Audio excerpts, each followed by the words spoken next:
does it make guy gay or bisexual if he's playing with his own ass? What is the difference between like a sensual massage and tantra massage? Society and women out there, they're very passive when it comes to their sexuality. They're not as assertive. They feel quite shy or sorry to ask for that pleasure. How do you find trans women usually? A vulva, it's an internal organ in a way. That's like internal work that happens there. Whereas a penis is outside, so you can see everything. But just being really present with that person, it's like a dance where you become one instead of having two bodies kind of clashing and doing that mechanical movement, which I think a lot of people do sex that way. How present you are in that moment with that person. Are you in your body or are you in your head? How much can you hold that space for the other person, for her, or for anyone really in any kind of like relationship, regardless of that gender? But equally, I've seen couples that change their life and their sex life and their intimacy by coming to me a few times and having that really slow, safe space for them to explore. What is the difference between sensuality and intimacy?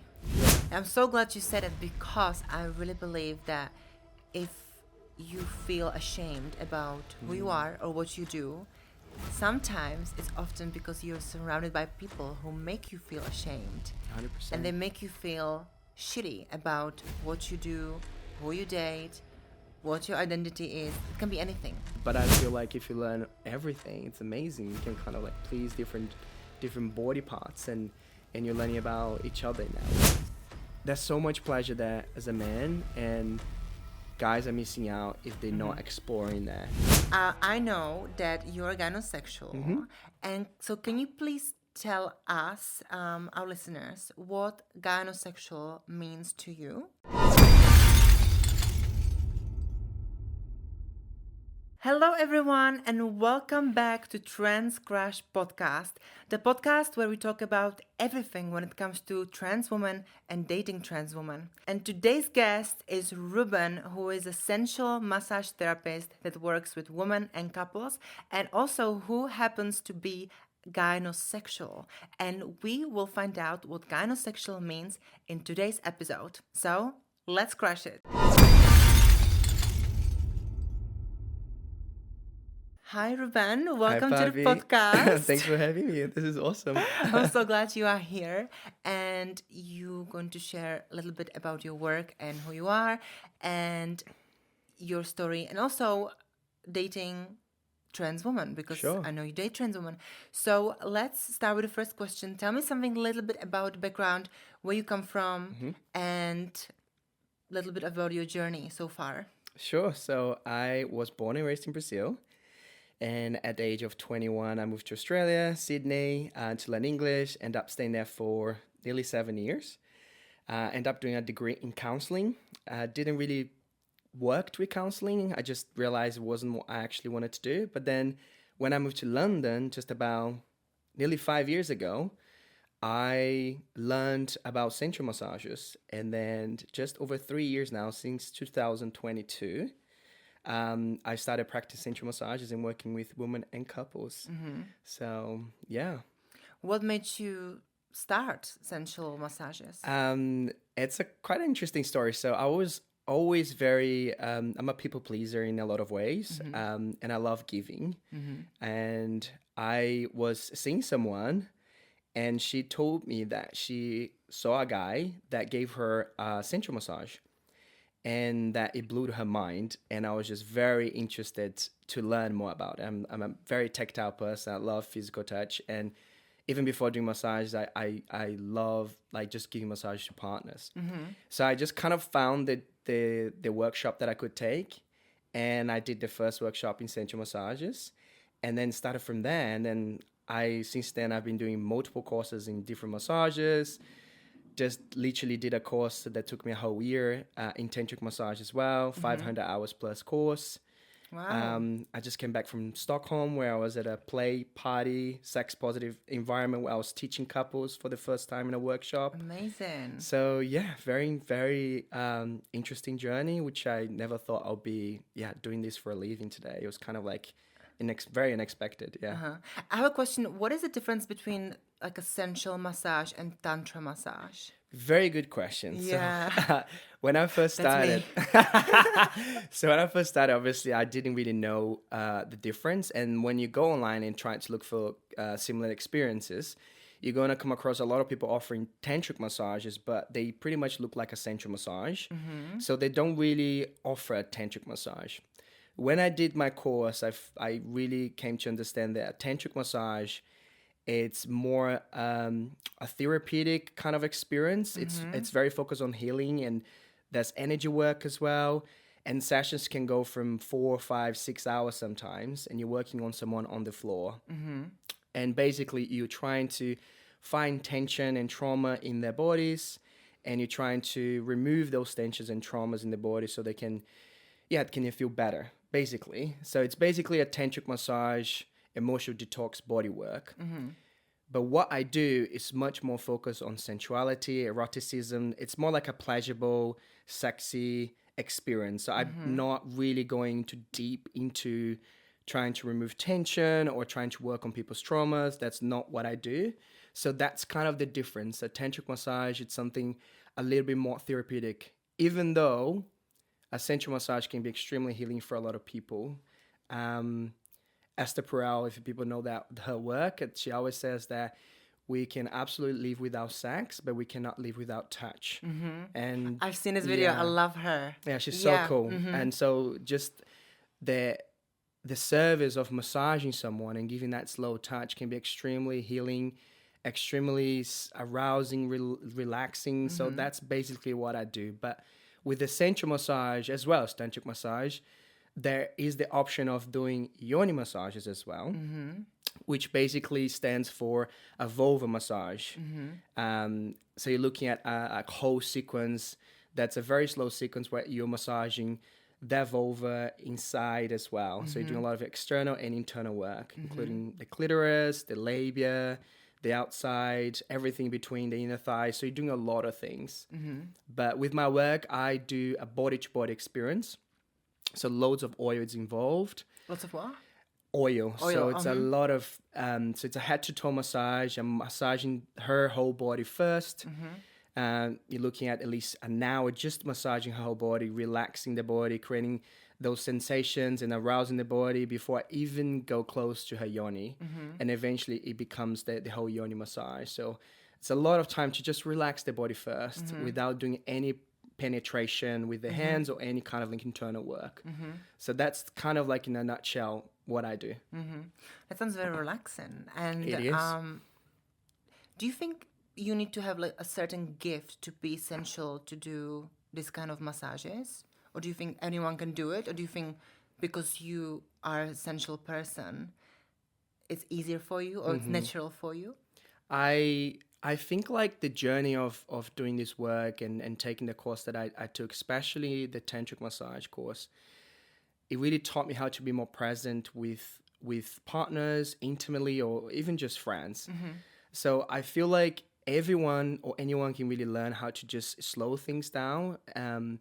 I think especially in heterosexual relationships and from my experience of seeing clients, men in general tend to rush a lot. And the massage is a great way to learn to how to slow things down, to really be in tune to her body first, and just give her all that sensation and that time before anything really happens. And also without the expectation that something might happen after. Like I'm just doing this to my partner because we might end up making love or having sex. So you're purely doing for the joy. When I look back, maybe my early 20s, when I was with people intimately, sex was very mechanical. I wasn't very vulnerable with people. And I think in general, especially when young or men, we tend to just stay in that stage for a long time. So I think you can learn to be more present with people. And it doesn't have to be necessarily someone that you know for very long. It could be even on a one-night stand, I feel like, or a casual encounter. You learn how to be really present with someone and bring that sensuality into lovemaking. And that's why I love the massage, because it's so slow and you're basically serving the other person, really giving that time for them. And like I say, I think we rush a lot into sex nowadays. So the massage is something that just let's just go slow, bring that attention to her body first, and learn how to just learn about her body. If it's your partner, if someone they just met, it's just giving that pleasure for the sake of loving the whole journey of it, you know. What is the difference between sensuality and intimacy? I guess for me, so sensuality will be the aspects of creating different sensations to your body, so your senses. So there'll be smell, there'll be taste, there'll be sight, touch. So creating sensations, different sensations, and exploring that. I think intimacy, it's how you hold yourself with people, friends, partners, lovers, with anyone really. How present we are with that person, or how vulnerable we are. How much you can show your emotions. Can you cry in lovemaking? Can you really have that deep look into the other person's eyes, or you just having sex with them with another body where you're kind of just taking and taking and taking, and everything's quite mechanical, which I think a lot of people go through that journey. But just being really present with that person, it's like a dance where you'll become one instead of having two bodies kind of clashing and doing that mechanical movement, which I think a lot of people do sex that way. So, yeah, I think that's kind of the difference. One is more like an emotional connection where you're really holding space with the other person. The other one's exploring senses. The senses, The senses, yeah. Yeah, sensuality, senses. But they can come together as well. They can come together as well, They or do. separately, different experience. They do, yeah. And then a question, what is important to you when it comes to sensuality and pleasure and intimacy? I think for me, as of right now in my life, in this journey that I've been on, it's just really being present with the other person. I think, when I see myself young or other people, and even like if you see content online like porn, people are not really present with each other. And even with the content I make online as well, I have a course online and I do content creation as well. For me, I see them as pieces of art because in a way I'm trying to really be present with the other person. There's a connection there. It's really beautiful. So I think for me, it's like just how present you are in that moment with that person. Are you in your body or are you in your head? How much can you hold that space for the other person, for her, or for anyone really in any kind of like relationship, regardless of that gender?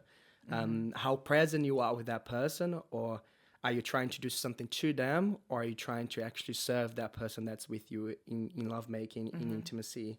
So for me, like, it comes down to presence, being really present with that person. Also, I'm curious, you mentioned that you do massages to women and couples. Would you say the couple massage therapy is more common, or is it more common to be just one-on-one? Most of my clients come one-on-one. But when the couples come to me, I also offer like one-on-one training. It's a bit more rare, which, I would like the men would come to me more to learn. But most of the time when they come to me, it's because a lot of men out there love and adore watching and experiencing another man or another person giving pleasure to their partners. So either they are present and they buy that experience for their partner, or they might just send their partners to me and they love that they can watch. And even though they watch, they're still kind of learning a little bit. Where they watch in person or online? In person. They watch in person and they are there with them. And I always hold space for couples in a way that I allow them to just be themselves. I'm just kind of like someone facilitating that really positive experience where if he wants to just sit down and watch, if he wants to be naked, he can be naked. If he wants to just join and just massage her together, come say things into her ear, like just hold that space with her and with me. So she's having that forehand massaging experience there. But a lot of times couples as well come to me because they never done anything like opening a relationship or trying something a bit more spicy outside of the bedroom. So they come to me because it's a safe space. It's a professional, someone that has some level of expertise that can hold that space for them. So making them feel really safe. And that comes down to like solo clients as well, like the woman that I see.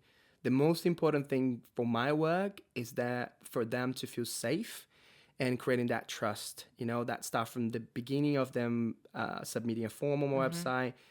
We do a consultation call. It's starting from there, just creating that sense of safety and trust, because they never met me before. So I have to really make them feel really comfortable in so many ways, so they can relax when they come and see me, and they can receive this beautiful experience. You know, It really sounds like a therapy session, it but is in a for lot of the ways. intimate part of life, because couples go to couple therapy and they work through their own problems, issues, traumas, whatever it can be. And I feel like with you, couples they have some sort of couple therapy, but on the intimate level, on the sensual level, sexual level as Yeah. well, right? Yeah, absolutely. I've had psychologists or therapists in the past recommended me clients as well, which is it's really awesome that they actually, it's something that's being quite open about it. But equally, I've seen couples that change their life and their sex life and their intimacy by coming to me a few times and having that really slow, safe space for them to explore and not rushing things and kind of to see if that's for them.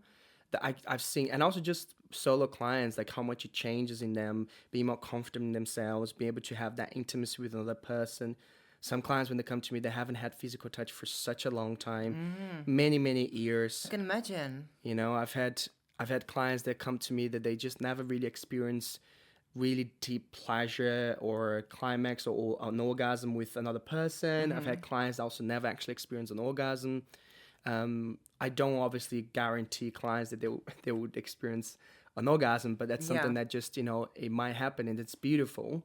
So just creating that space, it can be extremely therapeutic, extremely healing, And also people are just very busy nowadays, and clients, a lot of times, they just don't want to go out there, find a guy to date, have to have that whole kind of like introduction of meeting someone and eventually being intimate with them. They just want to like come to someone that knows what they're doing. They want to feel like, okay, it's easy, it's professional, it's safe. And then they just come to me. Saves that time to just go out there and look for someone as well. So there's all sorts of reasons why people come to me. You'd be surprised. Beautiful. Yeah. Now let's turn the page a little bit and talk about your sexuality. I know that you're a gynosexual, and so can you please tell us, our listeners, what gynosexual means to you? And so I also didn't know what gynosexual means, and I had to learn. Obviously, there's so many different ways to describe your sexuality. I see myself as quite fluid as well. I'm very comfortable with opposite genders' touch and intimacy. I'm very close to my male friends. I'm very comfortable with physical touch. But for me, I think the gynosexual definition comes down to really being attracted to a woman's body and a woman's feminine energy, regardless of that gender. So if they have a penis, for me, it does not matter. I'm attracted to, that woman's body and that energy. And I quite enjoy as well when they have a penis between their legs. I'm not gonna lie. Yeah. That's something quite hot too. Best of the both worlds. Best of the both worlds. So yeah, that's kind of the definition for me. But equally, I'm not attracted to all trans women as well. I'm not attracted to all women. It just depends on the energy and that connection. So there's layers to it, right? It's not just the physical. 100%. Yeah. How people react when you tell them that you're gynosexual? I have to educate people on that most of the times. Funny enough, a lot of my male friends are gynosexual, actually. Oh, interesting. Yeah, they are in the spectrum, let's say, of the gynosexuality. Yeah. Like attracted to femininity. Yeah, they are, and they have explored loads with other genders as well. But there are times when people ask, and I get that quite a lot. People are, especially with like different other jobs that I do, people kind of come to me and ask if I'm either bisexual or gay, and I have to explain to them what gynosexual means, because it's kind of hard for people to understand, like, okay, so you're not attracted to a man in that way, but you're attracted to a woman that may or may not have a penis. So I have to kind of educate them around that. So I don't see myself as bi or gay, even though my sexuality is very fluid. I know the gynosexual, as of right now in my life, fits me better, if that makes. But I'm not attached to labels, Yeah, that makes sense. Makes sense.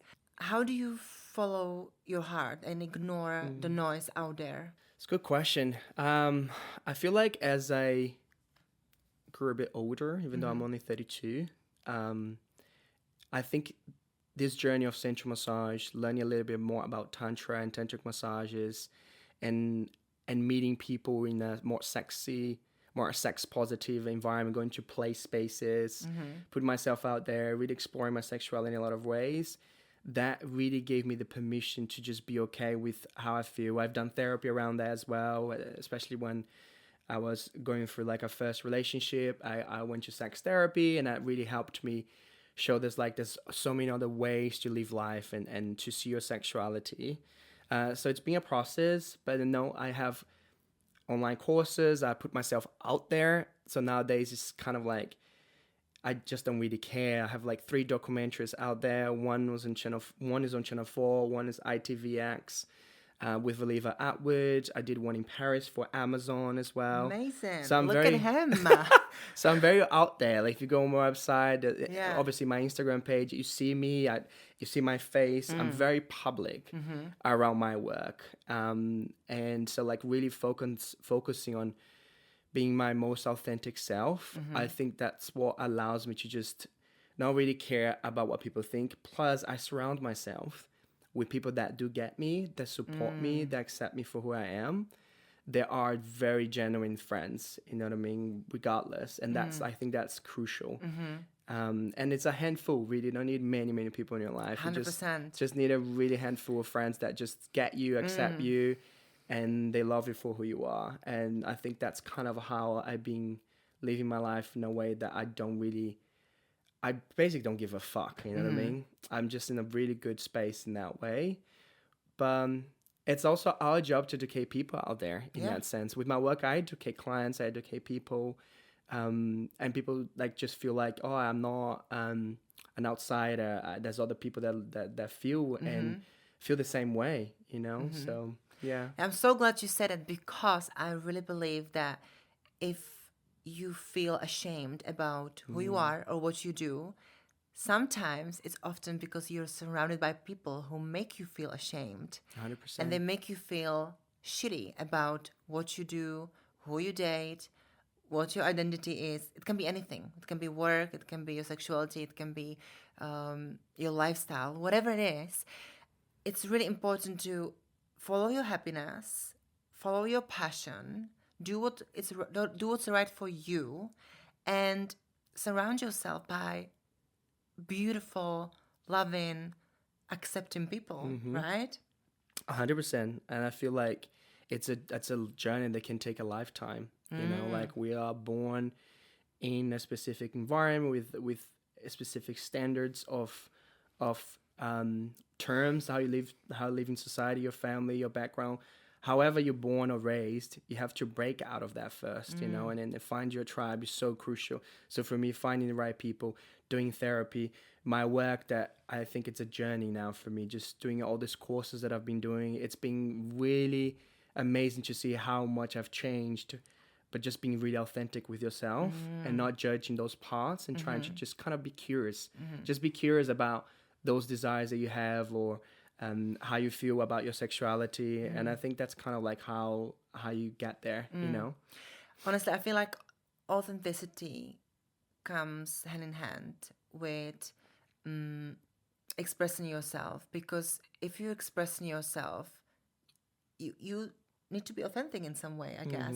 And I feel like that's what we discuss on Trans Crush every single week with my trans guests as well, that it's often their authenticity and self-expression that was so strong that led them to transition or to make some change or to leave toxic people behind. And I feel like authenticity is really, really important, but sometimes I feel like people don't really think it's that important. It sounds really cliche as well. Yeah, you know? they just put the authenticity like on the side, be like, why would I be authentic? You know? What would you say to those people? It's so, I feel like obviously everyone's on their own journey. And for me, I've been really lucky enough that I left, like I would start from leaving Brazil to live somewhere else, moving to Australia. And then I start from scratch in a way. I don't know people there. So kind of like, and then moving to London, starting this work, I don't need to really worry about, like now my family knows what I do and all sorts. And I'm in a place right now that there's no lies, or I don't need to hide anything. But it's really hard if you live in a small town, or if you are, like I said, surrounded by the same people. I think it's just slowly kind of like doing your own research, trying to meet people in different spaces that are more aligned with you, maybe going to a social for a play party, learning more about temple spaces where there's a lot of tantric practice, go to sex positive spaces. There's so much experience, like especially if you're in a big city like London, there's so much out there, you know, trying to really find like-minded people and just, go slow, go gentle, don't go too crazy. And you might not be able to really share that stuff with other people that maybe have been in your life for very long if they don't accept that part of you, but eventually you'll find your tribe, you know, and those people, they might just leave forever, they might go, but you might also be surprised that some people stay even though they are not like you, they love you regardless, you know. So taking that courage and just going slow with it, I think that's kind of it, really. I want to go a little bit back to your dating life before we go on Patreon and talk about dating. Oh, the spicy spicy stories. and on a deeper level. Uncensored. Yeah, which I'm really, really excited about. Can you tell us a little bit about how you see dating trans women and cis women? Is there any massive difference, obviously, in the genitalia, but like, is there any major difference when it comes to dating trans and cis women? A funny one that's very funny, and I think a lot of people relate with when you're dating a cis woman. It's kind of like the first, if let's say you match with the person on a dating app, and you might go for a date first or second date before anything really happens. With trans women, I feel like it's kind of like everyone's kind of in that fire when they meet, and then something more spicy might happen the same day, or might be like a booty call. That's just my experience, though. Interesting. And it's just different. It does not a right or wrong, no judgment here. Yeah. It's very different that way. Yeah. Well, I want your experience. So yes. there's no right or wrong. That's your experience. And and that's, I love it. I love all the sides of it. Yeah.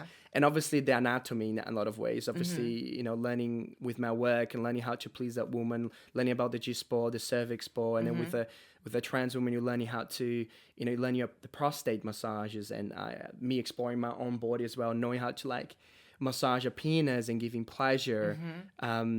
That's kind of different, you know, in a way. But I feel like if you learn everything, it's amazing. You can kind of like please different body parts, and you're learning about each other in that way. So I think that's kind of like the difference that I can kind of think of right now. Yeah. Love it. Would you say, so of your own experience, would you say that trans women are more like less like patient and like, right, let's get into it, or like more sexual? From my experience, they can be, I wouldn't say they're more sexual than cis women, but they have, I don't even know if you can say that, but they're born with a man brain. And then there's that kind of like, oh yeah, just come over, let's just have fun. And I've had amazing encounters with trans women who were very casual and was very spontaneous a lot of times. But I wouldn't say they're more sexual than women. It's just it's just a different dynamic, I think, you know. But I also equally, there are trans women out there that they like to take a bit more slow as well. So I wouldn't like put everyone in the same category. Obviously, everyone's so different. Yeah. Right. I would just say just something to you said the male brain, because I would say like, I've got a female brain, but also I've got a male experience. So interesting. I would say like my brain has always been female. Yes. But I feel like maybe because the sexuality, and I spent, you know, let's say from the puberty to the age of 21, 22, I was representing myself as a male. There is a certain element of sexuality and how I express my sexuality. I would say the brain, but again, that's me. I can't speak for every. I can't speak for every trans woman. Yes. Because, you know, whatever you say, there's always someone agree or someone disagree with something. But from my experience, I would say my feelings and my emotions, even before hormones, as a teenager, were always female. And then somehow things just clicked together, and I decided that I'm not comfortable representing myself as a male. But with the sexuality, for me, it's changed as well a little bit. I feel like also, you know, the social role as a woman, when I'm intimate right now, it's much different than I was when I was representing myself as a man. So it's really interesting to like the And I social love that you roles, just taught me something here the as well. there's like the stereotypes and the expectations and all of that. Like it's just so different, but I'm enjoying this more right now. It's so much better. Queen behavior forever. I love it. I love it. So before we go on Patreon and talk about intimacy and sexuality on much deeper level, no pun intended, pun intended maybe. I'm curious about this. Can you give me like your perspective on, because you mentioned, exploring your own sexuality and pleasing trans women, like the prostate massage and stuff like that. I have a question. Does it make guy gay or bisexual if he's playing with his own ass? And of course not. That's so crazy. And I feel like maybe not that I crazy. hear it a lot. Yeah, maybe not that crazy because a lot of people think that if you do anything with your ass, that automatically turns into like bi or gay. Like there's so many nerve endings in that area. As a man or biological male, you have a prostate there. It's literally your powerhouse of pleasure, your G spot. There's so much to like. Even before I started like exploring my sexuality and sleeping with trans women and all sorts, I was already kind of like exploring anal play. And even if you just do outside massaging, just the perineal area, what's your taint, like between your testicles and your ass, there's so much pleasure there. You know what I mean? If you explore that even in a heterosexual relationship dynamic, that doesn't turn you into gay or bi. If you have a woman, pegging you, that doesn't turn into gay or bi. I was gonna say that because I know so many couples who are like cis-het couples who are married, been together for 20 years, and I know they practice pegging. And again, male pleasure has nothing to do with sexuality, in my opinion. It's your body. Like you should be able to, it's your tempo. You should be able to explore all the parts of your body without shame and this preconception of like, okay, nothing goes there, nothing touches there. It's just like we create a lot of shame around sexuality. And like for me, like I'm a switch, right? So I can be very dominant, but equally I can be very, very sub, depending on the dynamic. Most of my dynamics with people are where I'm more dominant, just because it's just a lot of the women that I interact with, they're more sub leading.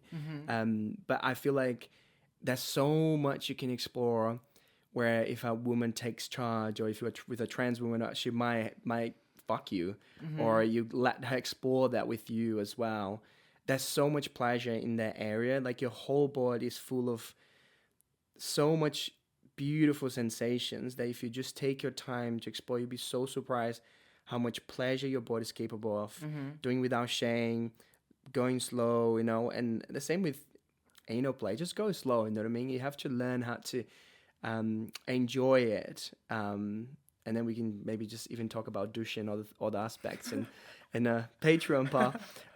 But yeah, like there's so much pleasure there as a man, and guys are missing out if they're not exploring there with their partners. What would you tell those guys who are so scared of like the labels and be like, I don't want to be gay for putting something up my bum, What would you say to those guys to like really encourage them to explore their sexuality and like pleasure? start exploring on their own, maybe not with another partner, maybe you're too scared, or you'd be surprised you might meet someone that's also super open to it. You can start exploring on your own, just massaging the area externally. You don't even need to go in. And then maybe you go in with like little finger, get some lube there. Just enjoy yourself, just really slow. Don't put much pressure around. Don't like make a big thing. But you'll be surprised. Like once you explore those things, you're gonna realize, oh my God, I just did not know how much pleasure I could feel, and there's so much pleasure there. So beautiful. Thank you so much for sharing your story and your expertise with our listeners on Trans Crush podcast. If you thought this was spicy, wait for Patreon because it's gonna be much more spicy. Can I just say one more thing? Yeah. Because obviously you mentioned the word expertise. I've had a lot of experience, obviously, around my work. I've been doing this for over 3 years now, but I do really not see myself as an expert. I see myself as a student, and the experts, my real teachers, are the couples, the women, the people that I interact with, the people that come to me as clients. Beautiful. Those are my real teachers. It's such a never-ending learning journey. So that's kind of how I see myself. I'm just there holding space for them, learning from them, and then they teach me a lot. So I'm very thankful for every single person that came to my life in all sorts of ways, and how much I've learned from them. So that's beautiful. I also make sure that I put the link of your work in the description below today's episode so everyone can find you. And so, so thank you for sharing your experience, not your expertise then. Thank you for sharing your experience. And I can't wait to dive deep into more of your sensual and sexual life on Patreon. let's do it. Thank you so much, everyone, for listening. Thank you for watching. And remember, so much realness, it will make you blush every Thursday on Trans Crush. I'll see you next Thursday. See you later.